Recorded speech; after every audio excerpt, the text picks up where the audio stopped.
aku akan menjelaskan pengertian mengenai apa itu bencana tsunami. Jadi, bencana tsunami itu adalah suatu peristiwa berupa gelombang laut besar yang terjadi akibat adanya gangguan di dasar laut. Misalnya seperti gempa bumi, letusan gunung api, maupun longsor di bawah laut yang menyebabkan sebuah kerusakan dan juga kerugian bagi kehidupan manusia. Adapun penyebab terjadinya tsunami. Tsunami itu terjadi akibat adanya gangguan di dasar laut, sehingga membuat terdorongnya air laut secara tiba-tiba. Nah, adapun penyebabnya antara lain. Yang pertama, yaitu gempa bumi di bawah laut atau yang paling utama. Jadi, gempa bumi itu terjadi akibat adanya pergeseran lempeng bumi di dasar laut. Apabila air laut naik atau turun secara tiba-tiba, maka air yang di atasnya pun akan ikut terdorong sehingga terbentuklah sebuah gelombang besar atau yang dinamakan dengan tsunami. Nah, ada pula contoh tsunami di Samudra Hindia pada tahun 2004 dengan kekuatan 9,1 skala liter yang menyebabkan tsunami besar di Aceh dan berdampak pada banyak berbagai negara. Nah, yang kedua, letusan gunung api bawah laut. Letusan gunung api bisa menyebabkan ledakan besar, runtuhan tubuh gunung ke laut, perpindahan air laut secara tiba-tiba. Hal ini mendorong air laut dan membentuk tsunami. Contoh, tsunami Selat Sunda pada tahun 2018 disebabkan aktivitas Gunung Anak Rakatau terjadi tanpa gempa besar menghantam wilayah Banten dan Lampung. Yang ketiga, longsor bawah laut. Longsor terjadi ketika tanah atau batu di dasar laut runtuh. Biasanya dipicu oleh gempa atau kondisi lempeng yang tidak stabil. Hal ini mendorong air laut dan menghasilkan gelombang tsunami. Contoh, tsunami Palu 2018, tsunami dipicu oleh gempa dan longsor bawah laut terjadi Teluk Palu, gelombang datang sangat cepat. Sebaran daerah rawan tsunami di Indonesia.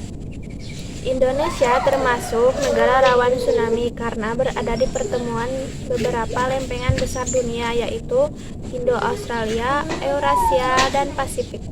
Berikut ada beberapa wilayah yang rawan tsunami yaitu yang pertama ada Pulau Sumatera bagian barat, ada Aceh, Sumatera Barat, Padang, dan Bengkulu. Daerah ini dekat dengan zona subduksi yaitu pertemuan beberapa lempengan, jadi sering terjadi gempa laut. Yang kedua ada Pulau Jawa bagian selatan. Ada Banten yaitu Selat Sunda, Jawa Barat, Jawa Tengah, dan Jawa Timur. Berhadapan langsung dengan Samudra Hindia yang rawan tsunami. Yang ketiga ada Pulau Bali dan Nusa Tenggara. Ada Lombok, Nusa Tenggara Barat, dan Nusa Tenggara Timur, dekat dengan zona aktif. Yang keempat ada Pulau Sulawesi, yaitu Sulawesi Tengah dan Sulawesi Utara. Yang kelima ada Maluku dan Papua. Ada Maluku bagian utara yang berada di wilayah cincin api Pasifik. Dampak sosial, banyak korban jiwa dan luka-luka, kehilangan anggota keluarga, masyarakat harus mengungsi, trauma dan ketakutan setelah kejadian. Dampak ekonomi, rumah dan harta benda hilang, mata pencaharian hilang, biaya besar untuk perbaikan kembali. Dampak lingkungan, kerusakan ekosistem pantai, air laut mencemari tanah dan air bersih, hutan mangrove dan terumbu karang rusak.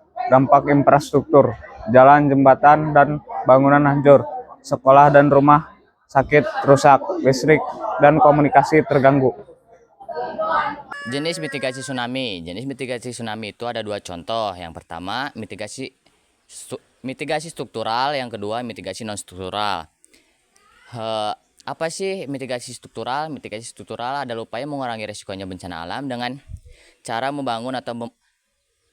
pembangunan atau membangun. Apa sih itu mitigasi non struktural? Mitigasi non struktural ada upaya mengurangi risikonya bencana alam dengan cara tidak fisik atau tidak membangun, kayak mengandalkan pengetahuan manusia atau kesiapan manusia. Contoh mitigasi struktural itu ada beberapa. Yang pertama membangun tanggul atau pemecah ombak agar mengurangi kekuatan bencana, agar mengurangi kekuatan ombak. Yang kedua menanam hutan mangrove berfungsi sebagai penahan secara alami ombak. Yang ketiga, menyediakan jalan evakuasi atau tempat evakuasi kayak bukit tinggi atau gedung-gedung tinggi agar masyarakat bisa cepat berevakuasi. Yang terakhir, membangun bangunan anti ombak kayak rumah panggung atau struktur yang kuat.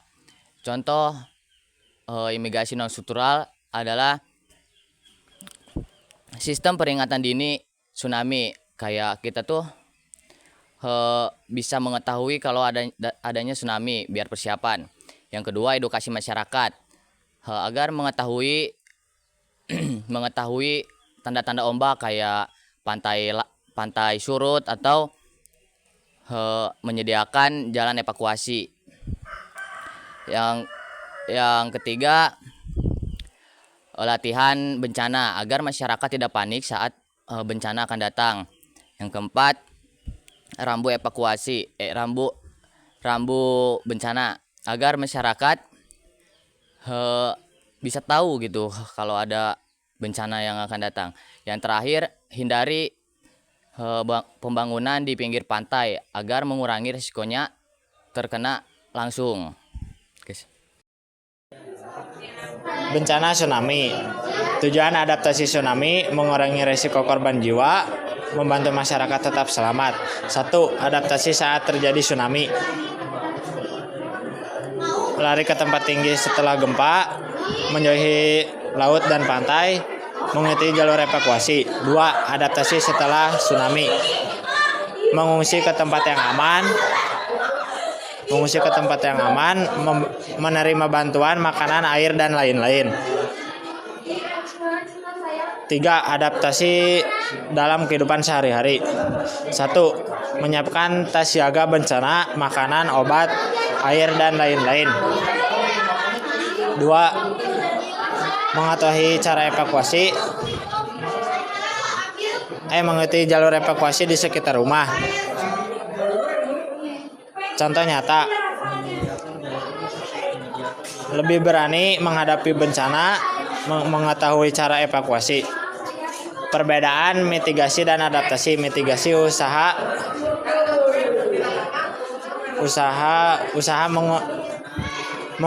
mengurangi risiko sebelum bencana. Adaptasi, usaha menyesuaikan diri saat dan sebelum bencana.